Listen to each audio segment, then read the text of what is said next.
Class 9-এর ছাত্ররা তোমাদের আবার স্বাগত। এইটি তো আমি তোমাদের এই ক্লাস নিয়েছিলাম। সামনেই তো তোমরা খবর পেয়ে গেছো যে স্কুল খুলে যাবে, তাহলে ক্লাসেই আমাদের আলোচনা হবে ডিটেল। তবু যেহেতু একটু এই সপ্তাহে একটু ক্লাস নেবার আছে, সেই জন্য তোমাদের একটু ক্লাস নিই। আমি প্রথমে শুরু করব তোমাদের ফরাসি বিপ্লব। তোমরা প্রশ্ন করতে পারো তার আগে একটা যে চ্যাপ্টার আছে প্রাক কথন, দেখো ওটা থেকে কোনো পরীক্ষায় প্রশ্ন আসে না, ওটা শুধু জানা এবং পড়ার জন্য। তো ওটা আমরা পরে পড়ে নিতে পারবো। আমাদের পরীক্ষা দিয়ে এটা শুরু করার বিষয়ে সিলেবাস যেখান থেকে আছে সেটা কিন্তু ফরাসি বিপ্লবের কয়েকটি দিক। তো আগে একটু তোমাদের একটু ইন্ট্রোডাকশন করিয়ে নিই বিষয়টা সম্বন্ধে, তারপরে আমি যেভাবে প্রশ্ন দিই সেইভাবে প্রশ্ন দেব। প্রথমে দেখো বিপ্লব মানে কি। বিপ্লব কথার মানে হচ্ছে আমূল পরিবর্তন। এখন এই যে ফরাসি বিপ্লব হয়েছিল তার ফলে কি ফ্রান্সে আমূল পরিবর্তন ঘটেছিল, এটা আমরা দেখব। তার আগে কতগুলো টার্মসের সাথে তোমাদের একটু পরিচয় ঘটিয়ে দিই। কিছু কিছু টার্মস তোমরা এই অধ্যায় পাবে। প্রথমেই যেটা আমি সব থেকে আগে শুরু করব সেটা হচ্ছে অসিয়া রেজিম। এটা ফরাসি শব্দ অসিয়া রেজিম। এর মানেটা কি? ইংরেজি থেকে বলা হয় এনশিয়েন্ট রেইন, মানে এনশিয়েন্ট মানে প্রাচীন, আর রেইন মানে রাজত্ব। বা তাহলে অস্ট্রিয়া রেজিম মানে প্রাচীন সমাজ বা প্রাচীন ব্যবস্থা, পূর্বতন ব্যবস্থা বাংলা যেটা বলছে। তাহলে সেই ব্যবস্থাটা কি সেটাই আমরা এখন জানার চেষ্টা করব। সেটাকে আমরা কি বলবো, যে ফরাসি বিপ্লবের আগে মানে অষ্টাদশ শতকে ফ্রান্সের যে সামাজিক রাজনৈতিক অর্থনৈতিক ব্যবস্থা ছিল সেটাই পূর্বতন সমাজ বা অসিয়ারিজম ব্যবস্থা নামে পরিচিত। এখন এই ব্যবস্থাটার বৈশিষ্ট্যটা কি? ব্যবস্থাটার বৈশিষ্ট্য হলো যেখানে দুটো বিশেষ শ্রেণী, একটা হচ্ছে অধিকার ভোগী শ্রেণী, আরেকটা হচ্ছে অধিকারবিহীন শ্রেণী। তাদের অস্তিত্ব, শক্তিশালী চার্চ, আর কি রাজতন্ত্র। রাজতন্ত্রটা কিরকম? দৈব রাজতন্ত্র, অর্থাৎ রাজা দৈব ক্ষমতার অধিকারী বা ডিভাইন রাইটস, যেটাকে আমরা বলি মানে দৈব মানে ঈশ্বর প্রদত্ত ক্ষমতা বা স্বর্গীয় ক্ষমতার অধিকারী। তার মানে বুঝতে পারছো রাজার ক্ষমতাটা চূড়ান্ত, কারণ সে জনগণের দ্বারা নির্বাচিত নন, জনগণের কাছে সে দায়বদ্ধ নয়। তাহলে সে কার কাছে? ঈশ্বরের কাছে, যেহেতু সে দৈব প্রতিনিধি। তাহলে এরকম ধারণা কিন্তু এই অসিয়ারিজম ব্যবস্থার মাধ্যমে বোঝানো হতো। ফলে স্বাভাবিকভাবেই যে কথাটা আসে, রাজা তাহলে কী ধরনের রাজা? স্বৈরাচারী, চূড়ান্ত স্বৈরাচারী রাজা। এবং এই প্রসঙ্গে ইউরোপে যদি বলি, ইউরোপে কিন্তু অন্যান্য দেশেও কিন্তু এরকম অসিয়ারিজম বা পূর্বতন সমাজ ব্যবস্থা প্রচলিত ছিল। তাহলে প্রশ্ন উঠতে পারে, কেন ফ্রান্সে বিপ্লবটা হলো, কেন ইউরোপে অন্যান্য দেশে এই বিপ্লবটা হলো না? এখানে আমাদের যেটা দেখতে হবে, মধ্যযুগে তোমরা ভারতেও পড়েছো, যেরকম ধরো শেরশাহ সম্বন্ধে বলা হয় তিনি ছিলেন জ্ঞানদীপ্ত স্বৈরাচারী। অর্থাৎ কি? স্বৈরাচারী রাজা, কিন্তু একই সঙ্গে তিনি জ্ঞানদীপ্ত। জ্ঞানদীপ্ত মানে কি? অর্থাৎ তিনি প্রজা কল্যাণকামী। ইংরেজিতে বলা হয় এনলাইটেড ডেপোটিজম। তো ইউরোপে আবার ফিরে এসে যদি আমরা দেখি, ফ্রান্সের যারা রাজা ছিলেন, তখন এই প্রসঙ্গে বলে রাখা ভালো, ফ্রান্সে তখন যারা রাজত্ব করতো যে রাজবংশ, তাদের নাম হচ্ছে বুর্ব রাজবংশ। এই বুর্ব রাজবংশের যে রাজারা, তারা জ্ঞানদীপ্ত স্বৈরাচার, যেটা তখনকার ইউরোপীয় সমাজ ব্যবস্থার একটা বৈশিষ্ট্য বা রাজতন্ত্রের বৈশিষ্ট্য, তার থেকে জ্ঞানদীপ্ত থেকে সরে এসেছিল। তারা শুধু স্বৈরাচারী ব্যবস্থাকেই আঁকড়ে ধরেছিল। ঠিক? ফলে বুঝতেই পারছো তারা জনগণ থেকে ছিল বিচ্ছিন্ন, কারণ তারা জনগণের কাছে দায়বদ্ধ নয়। এবং তার প্রমাণ হিসেবে কি বলবো, আমাদের দেশে যেরকম পার্লামেন্ট আছে, ফরাসি দেশেও কিন্তু পার্লামেন্ট আছে। সেই পার্লামেন্টের নাম কি? States general. তো সেই স্টেট জেনারেল পার্লামেন্ট কেন ডাকা হয় জানো? কারণ সেটা জনগণের প্রতিনিধিদের স্থান, সেখানে আলোচনা হয়। তো ফ্রান্সে 175 বছর ধরে কোনো পার্লামেন্ট ডাকাই হয়। ঠিক? অর্থাৎ 1789-তে যখন আমরা ফরাসি বিপ্লব দেখব, তার থেকে ঠিক 175 বছর আগে, অর্থাৎ 1614 খ্রিস্টাব্দে প্রথম পার্লামেন্ট ডাকা হচ্ছিল। তাহলে এটাই প্রমাণ করে পার্লামেন্ট না ডাকার ফলে তারা জনগণ থেকে বিচ্ছিন্ন, জনগণের সুখ দুঃখ অভাব অভিযোগের প্রতি তারা একেবারেই সহানুভূতিশীল নয়। তারা যেহেতু স্বর্গীয় ক্ষমতা বা দৈব রাজতন্ত্রের ধারণা বিশ্বাসী, ফলে তারা কিন্তু এই ধরনের মনোভাব পোষণ করত। এবং এটাকে যদি আমি যারা বুর্ব রাজা ছিলেন পরপর শেষ 3 রাজা, তাদের যদি কিছু উক্তি তুলে ধরি, সেই উক্তিগুলোর মধ্যে দিয়েও তোমাদের কাছে ব্যাপারটা স্পষ্ট হয়ে উঠবে। যেরকম ধরা ছিলেন চতুর্দশ লুই, বুর্ব রাজা চতুর্দশ লুই। তিনি কি বলছেন? তিনি বলছেন states it is my self, অর্থাৎ রাষ্ট্র কি? আমি রাষ্ট্র। যদিও কোনো কোনো বইতে আবার লিখছে দেখবে আই অ্যাম দ্য স্টেট, মানে আমি রাষ্ট্র, একই ব্যাপার। মানে তিনি নিজেকেই রাষ্ট্র হিসেবে ঘোষণা করছেন। রাষ্ট্র আর কি? আমি রাষ্ট্র। বা ষোড়শ লুইয়ের কথা যদি বলি, ষোড়শ লুই কি বলছেন? তিনি বলছেন আমার কথাই আইন, মানে আমার মুখনিসৃত যে বাণী সেটাই আইন।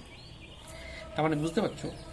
অর্থাৎ এদের যে উক্তিগুলো, এই উক্তিগুলো কিন্তু যথেষ্ট তাৎপর্যপূর্ণ। এই উক্তির মাধ্যমেই কিন্তু তৎকালীন ফরাসি রাজতান্ত্রিক ব্যবস্থার বৈশিষ্ট্যগুলো কিন্তু তুলে ধরা যেতে পারে। এরপরে আমরা দেখব ফ্রান্সে কিন্তু আদালত ছিল, আপিল আদালত, উচ্চ আদালত। কিন্তু এই আদালতের বহির্ভূত সংস্থা কে ছিল? চার্চ। মানে চার্চও কিন্তু একটা চূড়ান্ত ক্ষমতার অধিকারী। ঠিক? তাহলে এই ছিল ফরাসি বিপ্লবের প্রাককালে ফ্রান্সের যে বিষয় ঘটনাগুলো কীরকম, একটা সামান্য রূপরেখা, যে অস্ট্রিয়া রেজিম ব্যবস্থা এবং দৈব রাজতন্ত্র, এই দুটো ধারণা সম্বন্ধে তোমাদের একটু আইডিয়া দেওয়ার চেষ্টা করলাম। এরপরে আমি আস্তে আস্তে দিকে যেতে থাকবো যে ফরাসি বিপ্লবটা কেন হয়েছিল। যদিও কেন হয়েছিল জায়গাটা কিন্তু একটু অলরেডি শুরু করে দিয়েছি, তোমরা নিশ্চয়ই দেখেছো যে বললাম যে এই অস্ট্রিয়া রেজিম ব্যবস্থা কিন্তু ইউরোপের সব দেশেই ছিল। তা সত্ত্বেও কেন ফ্রান্সেই এই ব্যবস্থাটা, মানে ফ্রান্সেই বিপ্লবটা হলো, এটা আমরা কারণ তো খুঁজবই। কিন্তু অন্যতম কারণ দেখলাম যে জ্ঞানোদীপ্ত স্বৈরাচারিক ধারণা থেকে কিন্তু ফরাসি রাজারা কিন্তু সরে এসে শুধুমাত্র স্বৈরাচারকেই আঁকড়ে হয়েছিল। বেশ, এইবারে আমি আস্তে আস্তে কারণে ফরাসি বিপ্লবে প্রবেশ করব ভেতরে। তো তার আগে তোমাদের যথারীতি যেরকম প্রশ্ন দিইনি, কিছু কয়েকটা প্রশ্ন অন্তত বলে নিই। প্রথমে আমরা যেটা দেখব যে ফরাসি বিপ্লবের কারণের মধ্যে দেখব ফরাসি বিপ্লবের প্রাককালে ফ্রান্সের সমাজ ব্যবস্থা কেমন ছিল, কভাবে বিভক্ত ছিল, কি এবং এই সমাজ ব্যবস্থাটা কী ধরনের ছিল। সমাজ ব্যবস্থার চিত্র অঙ্কন করো বা এঁকে দাও, মানে তুলে ধরো আর কি। আর কি, ফ্রান্সকে রাজনৈতিক কারাগার বলা হতো। ভলতেয়ার দার্শনিক, পরে আমরা জানবো, তাকে রাজনৈতিক কারাগার বলে উল্লেখ করেছে। তাহলে কেন ফ্রান্সকে রাজনৈতিক কারাগার বলা হয়, এই একটা দেখব। অর্থাৎ আগেরটা যেরকম সামাজিক কারণ যাচ্ছে, এটা হচ্ছে একটা রাজনৈতিক কারণ হিসেবে পরিগণিত হচ্ছে। এর বাইরে আমরা কি দেখব, অর্থনৈতিক ব্যাপারটা। সেটা কি, অ্যাডাম স্মিথ, বিখ্যাত অর্থনীতিবিদ অ্যাডাম স্মিথ, ফিজিওক্র্যাট মতবাদে যিনি বিশ্বাসী, পরে বলবো ফিজিওক্র্যাট মতবাদটা কি। এই মতবাদে বিশ্বাসী দার্শনিক অ্যাডাম স্মিথ, তিনি ফ্রান্সকে বলেছিলেন ভ্রান্ত অর্থনীতির জাদুঘর, the vast museum of economic error. অর্থাৎ ফ্রান্স একটা প্রকাণ্ড জাদুঘরে পরিণত হচ্ছে, যেই জাদুঘরে কী রয়েছে, ভ্রান্ত অর্থনীতি। তাহলে এই একটা প্রশ্ন আমরা দেখতে পেলাম। এর সঙ্গে সঙ্গে আরেকটা প্রশ্ন দেখব যে ভ্রান্ত বা ত্রুটিপূর্ণ কর ব্যবস্থা। ঠিক, অর্থাৎ বিপ্লবের প্রাককালে ফ্রান্সের ত্রুটিপূর্ণ কর ব্যবস্থাটা সম্বন্ধে আলোচনা হলো, বা কর ব্যবস্থাটা কেমন ছিল। তাহলে এই 3টে প্রশ্ন আমাদের কাছে খুবই গুরুত্বপূর্ণ, 4টে প্রশ্ন। তারপরে দেখব এই যে সামাজিক কারণ, রাজনৈতিক কারণ, অর্থনৈতিক কারণ, এইগুলোকে বলা হতো একটা বস্তুগত কারণ, চাওয়া না পাওয়ার ব্যাপার। এবার সেই বস্তুগত কারণের বাইরে আরেকটা কারণ হয়, সেটা তোমরা লিখবে ফরাসি বিপ্লবের চেতনা নির্মাণে দার্শনিকদের অবদান। অর্থাৎ দার্শনিকরা কী ভূমিকা পালন করেছিল সেটার কথাও আমরা জানব। ঠিক, তাহলে মোটামুটি আমি 4-5টা কোশ্চেন বললাম, সামাজিক, রাজনৈতিক, অর্থনৈতিক দুটো এবং দার্শনিক অবদান। এর বাইরে আমরা আরও কিছু কিছু প্রশ্ন দেখতে থাকবো। তো আমাদের প্রাথমিক টার্গেট হচ্ছে অন্তত স্কুল খোলার আগে এই প্রশ্নগুলোকে একটু নিয়ে আলোচনার চেষ্টা করা। ঠিক, তো প্রথমেই আমি যেটা আলোচনা করব, ফরাসি বিপ্লবের সমাজ ব্যবস্থাটা কেমন ছিল। আমি এখন একটু মুখে বলছি, যেহেতু তোমার স্কুল খুলে যাবে, বোর্ডে তখন এঁকে ঠেকে দেখানো যাবে। ফরাসি বিপ্লবের প্রাককালে ফ্রান্সের সমাজ মূলত 3টি শ্রেণীতে বিভক্ত ছিল।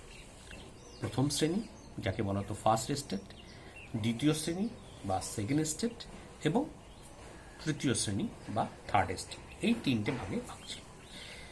এখন এই যে এস্টেট বা শ্রেণী, প্রথম শ্রেণী, এই শ্রেণীর মধ্যে কারা পড়ে?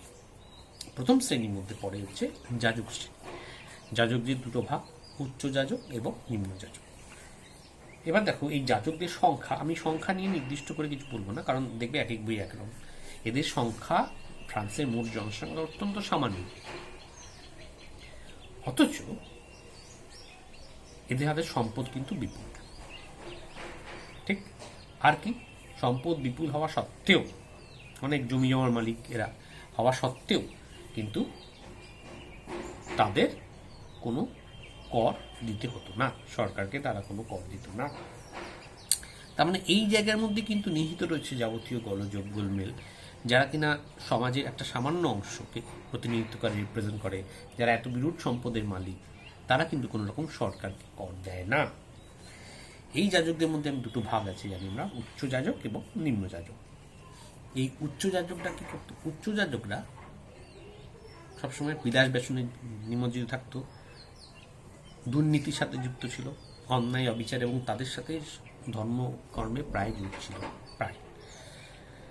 ফলে বিলাস ব্যসন জীবনে তারা ডুবে থাকত।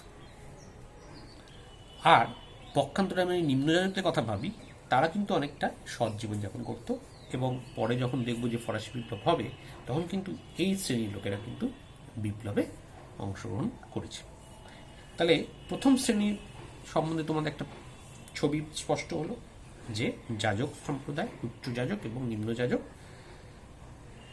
আর এই যাজকদের মধ্যে জনসংখ্যার নিরিখে খুব সামান্য অংশ, কিন্তু অথচ তাদের সম্পদের পরিমাণ প্রচুর।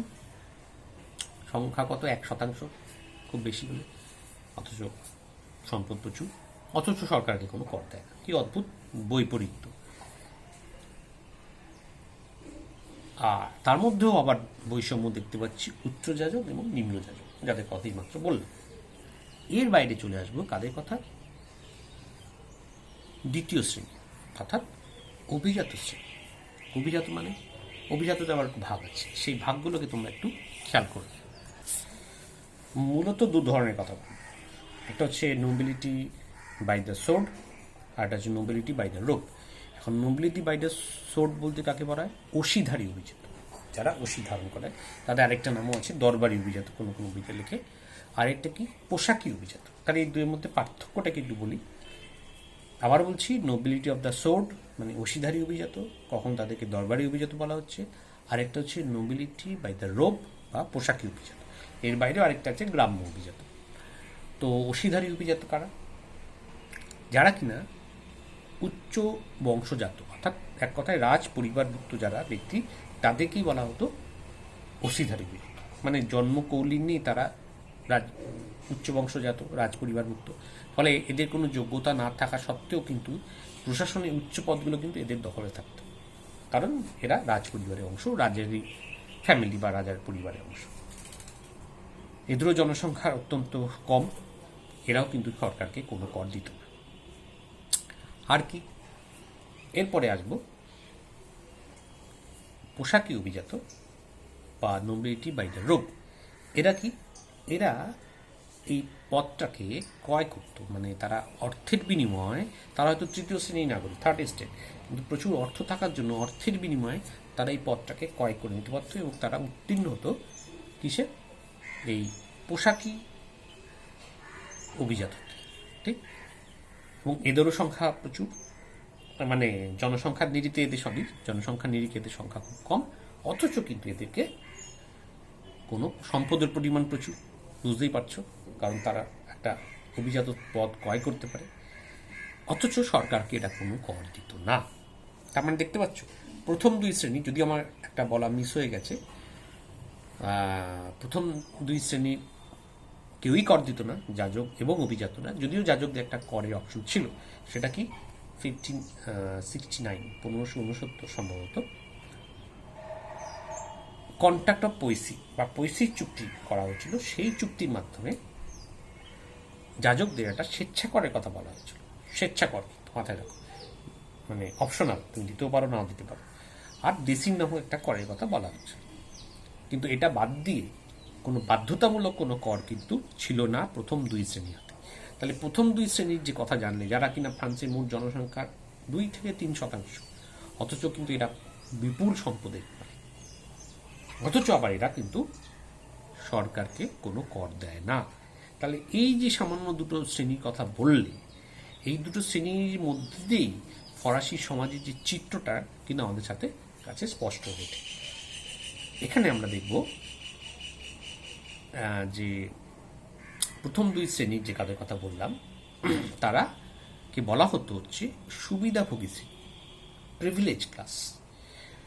আর তার বাইরে যে তৃতীয় শ্রেণী রয়ে গেল, যার কথা আমি পরের দিন বলবো, তারা হচ্ছে সুবিধাবিহীন ক্লাস, ডিপ্রাইভ ক্লাস।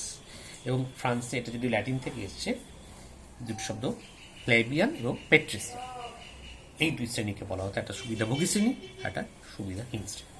তাহলে আমি আজকে তোমাদের এখানেই থামছি, এইটুকুই বললাম যে ফরাসি বিপ্লবের প্রাককালে ফ্রান্সের সমাজ ব্যবস্থা কেমন ছিল, তার প্রথম শ্রেণী এবং দ্বিতীয় শ্রেণী, ফার্স্ট স্টেট এবং সেকেন্ড স্টেটের পরিচয়টা তোমাদের সামনে তুলে ধরলাম। তাহলে আজকে এ পর্যন্তই, পরবর্তী ক্লাসে আবার আলোচনা করা যাবে।